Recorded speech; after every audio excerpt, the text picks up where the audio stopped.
Hello there. Here we are with issue 55, and this is the bonus issue, so let's go ahead and get started. In this issue, we're going to talk about the JType Diplomatic Barge. So obviously this is a Nubian ship, and if you watched Attack of the Clones, this was specifically in Attack of the Clones. So let's go ahead and go through this real quick. So it's a transport. It's from the Theed Palace Space Vessel Engineering Corps and the Nubian Design Collective. It's 39 meters long, has a wingspan of 91 meters, and is 6.8 meters high. The hyperdrive is a Nubian 288 cores, 5.6 generators. It's a class 0.7, so it's stupid fast, and its range is 80,000 light years. Maximum speed is 2,000 kilometers per hour in atmosphere, pretty quick, and its acceleration is 2,500 Gs in space. Crew is 5 of a pilot, co-pilot, navigator, a comm scan operator, a shield operator, chief droid, and 5 astromech droids.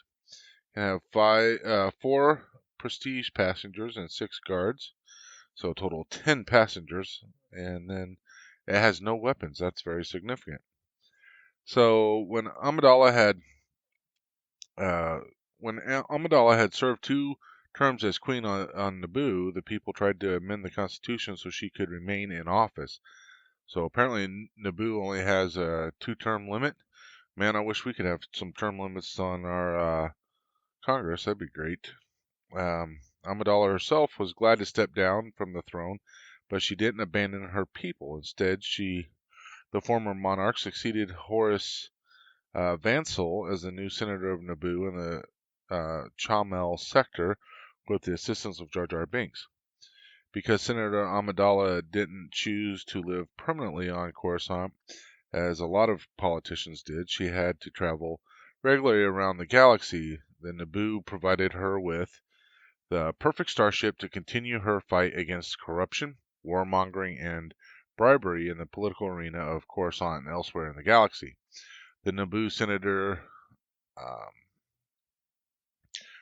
Senator's transport, technically known as a J-type custom-built diplomatic barge, was one of a kind. It measured blah blah blah. Well, we already went through the measurements.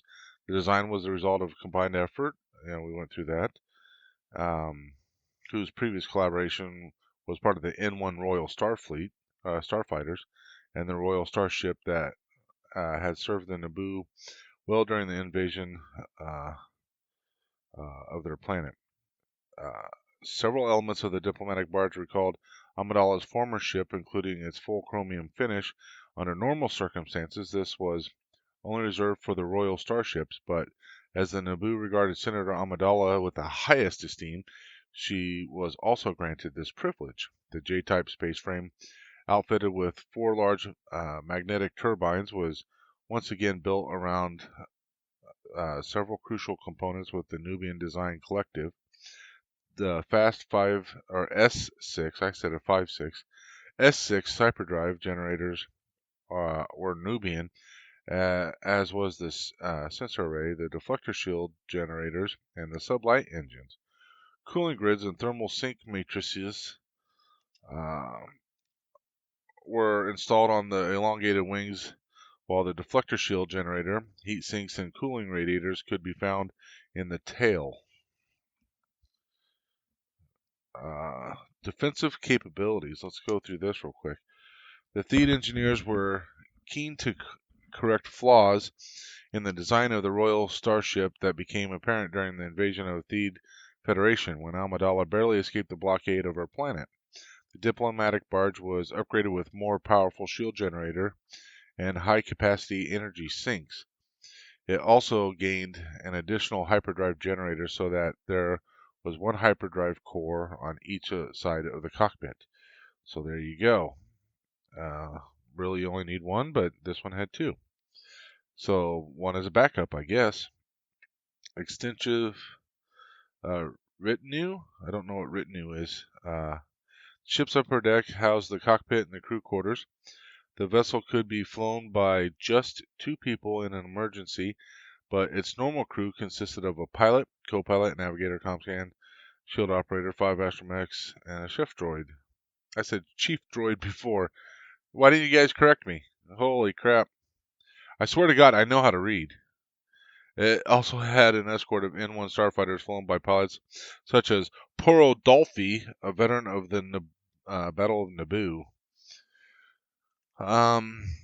Spacious interior. The 3-deck interior layout of the ship was also adapted to be to its diplomatic profile. The front section was dominated by Amidala's bedroom and a large conference chamber where the senator could receive negotiators, diplomats, or other politicians. The middle deck could house 4 passengers in luxurious cabins, often Amidala's handmaidens, and 6 guards in more modest compartments.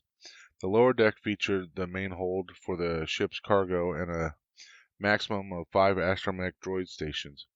Another Naboo tradition that was upheld in the ship's design was the absence of any weapons. The ship was unarmed and had to rely on its defensive shields or on its fighter escort. On its flight escort. Oh, sorry. Let me read that again. I swear to God, I still swear that I can read. Or on its flight escort of N-1 Naboo starfighters. The barge was outfitted with 4 recharge sockets where the star fighters could be docked during hyperspace travel. So that's kind of cool. You could take the starfighters anywhere. The Naboo philosophy, consistent with the Naboo philosophy, the diplomatic barge was elegant, aerodynamic, and environmentally friendly starship. The beautiful flying wing shape was reminiscent of gigantic flying creatures soaring through the sky. Its chromium finish was completed with so much care that only a couple intentional decorative seams remained visible. Whenever and wherever the cruiser arrived, even on the most sophisticated core worlds, the beautiful ship continued to amaze the citizens of the galaxy. This was a perfect ship that served Amidala's needs perfectly as an emissary of her people seeking diplomatic solutions in a galaxy of turmoil. So let's look at the design here and our behind the scenes. The diplomatic barge first appeared in Attack of the Clones, although the design was reused for 3 episodes of the Clone Wars. Concept design supervisor Doug Chiang developed its lines, which were inspired by the B-2 Spirit stealth bomber, an American warplane that first saw flight in 1989. Chiang also added the turbines of B-2 bomber. The ship was created digitally, and the ramp was the only part of the vessel that was created on set in Australia for filming the scene where Zam Wessel attempts to blow up the Senator Amidala. Mist, ladders, debris, and smoke were added by the film crew. Other elements, such as the N-1 starfighter and the R2-H7, the damaged green and white astromech, were added later in post-production. The powerful sound of the barge was a recording of a dragster truck left over from the pod race in Episode 1. Sound designer Ben Burt remembers that it had a great, deep, and rumbling sound that he slowed down a bit. That's kind of cool. Kind of cool. Ewoks of Endor. Okay, so let's go ahead and go through this. So the location is the Happy Grove Forest. The settlement is the Bright Tree Village. Altitude is ground level to 50 meters. Population is approximately 200. Language is Ewok and Ewokese. The chief is Chirpa, and the shaman is Logray. So yeah, so basically this is just talking about how actually the Ewoks were really, underestimated and should have been considered formidable opponents. They had a tribal existence. They were a feisty race living off the land and congregating in treetop villages far above the ground, as well as organized camps on the forest floor, living in strictly ordered society. Each Ewok knows his or her place in the tribe villages and villages are organized in a way that reflects this. The chief is central to the village, living and ruling from his home, hollowed out deep within the largest tree, while families live together in settlements scattered across the camp, and unmarried males and females are strictly segregated.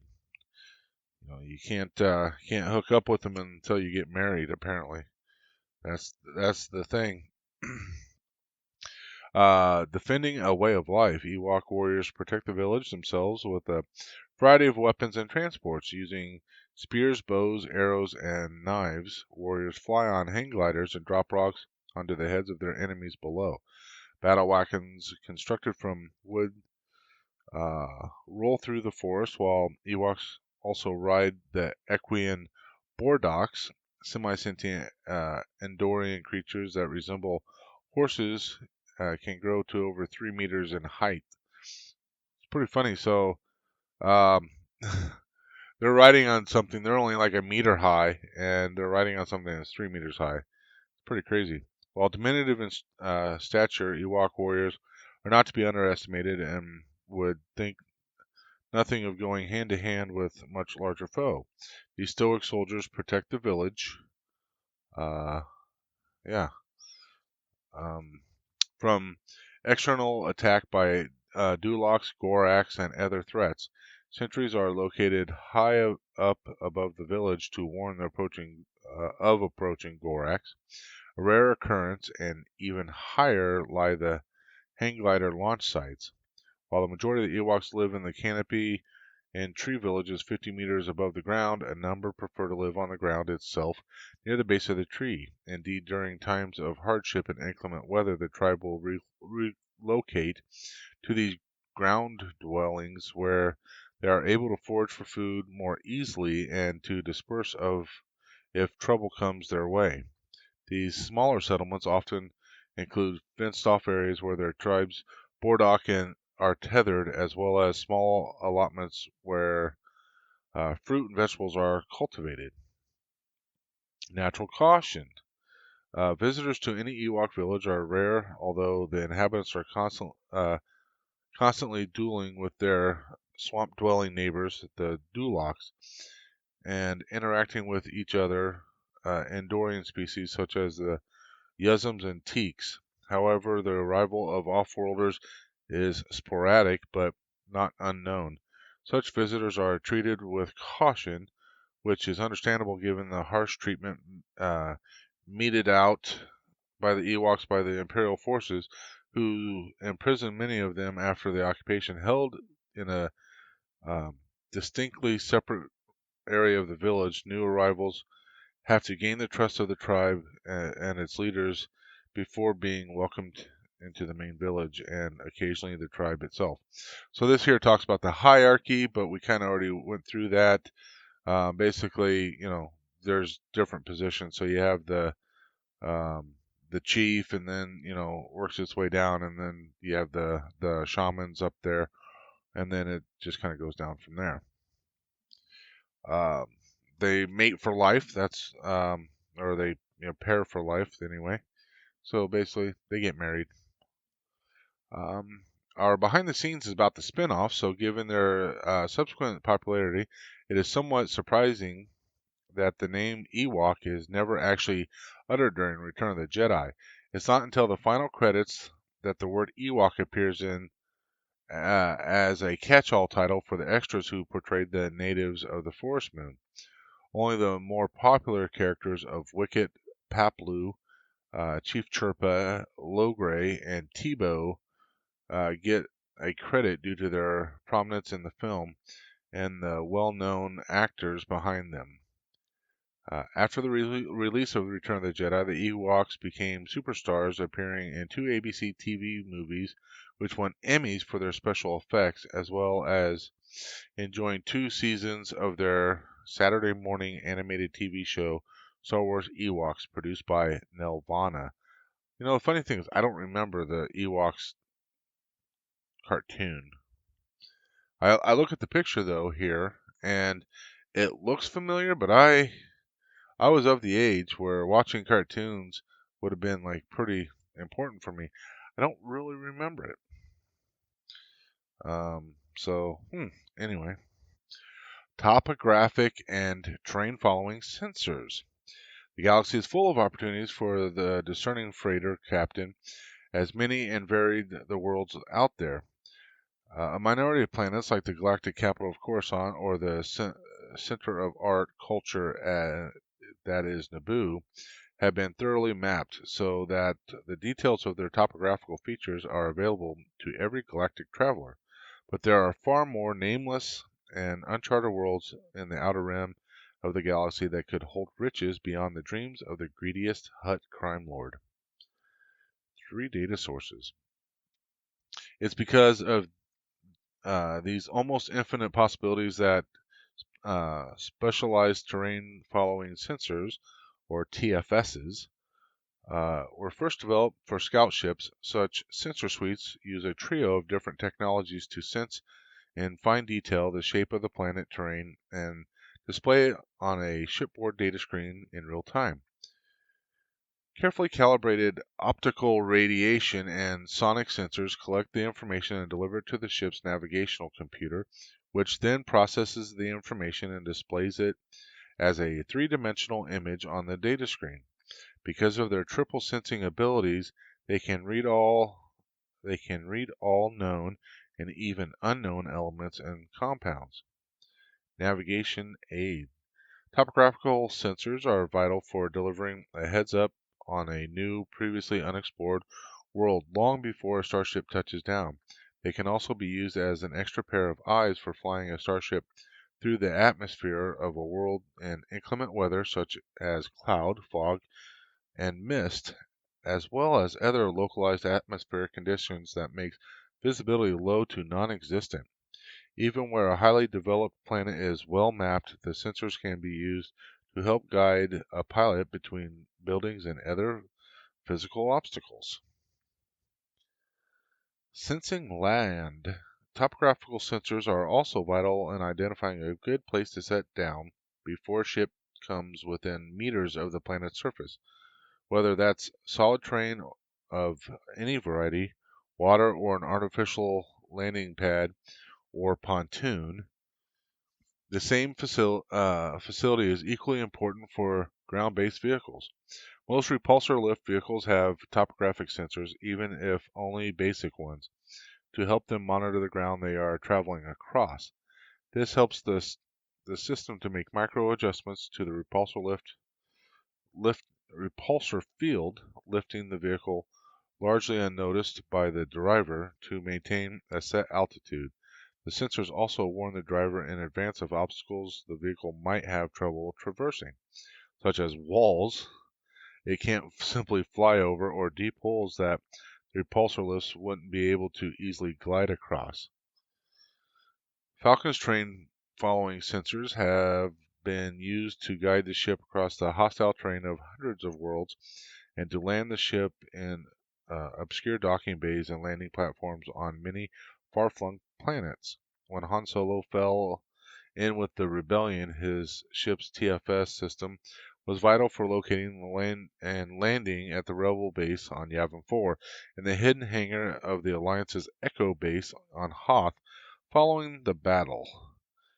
They gave the Falcon a smooth landing in Cloud City on Bespin and helped Princess Leia, Lando, and Chewbacca rescue Luke Skywalker from the underside of the city after a lightsaber duel with Darth Vader. Dodging TIE fighters in the asteroid field of off Hoth would have been much harder without topographical sensors, although as he led his pursuers through a deadly canyon on a small planetoid, Solo did not pay close enough attention to what his data screen was telling him. Otherwise, he might not have landed the ship in the esophagus of a space slug, thinking it was merely a deep cavern. So there you go, and that's kind of a representation of what the sensors would look like. This is kind of cool. So graphic development, topographical radar screen was to have been seen on Luke Skywalker's land speeder in Episode 4, although it didn't appear in the final film. Graphics for it were created by JType, whose other works included the targeting display for the Falcon, Rebel, and Imperial fighters. So let's have a look here. Let me see. There you go. So obviously that's the Falcon. That's the TIE Fighter. This was the Death Star, right? And that would have been the speeder, I'm assuming. Yeah, Luke's land speeder radar device, not used in film. So pretty cool. Yeah, so that's kind of cool. That is everything in this issue. So again, um, don't we're not going to have these put in just yet.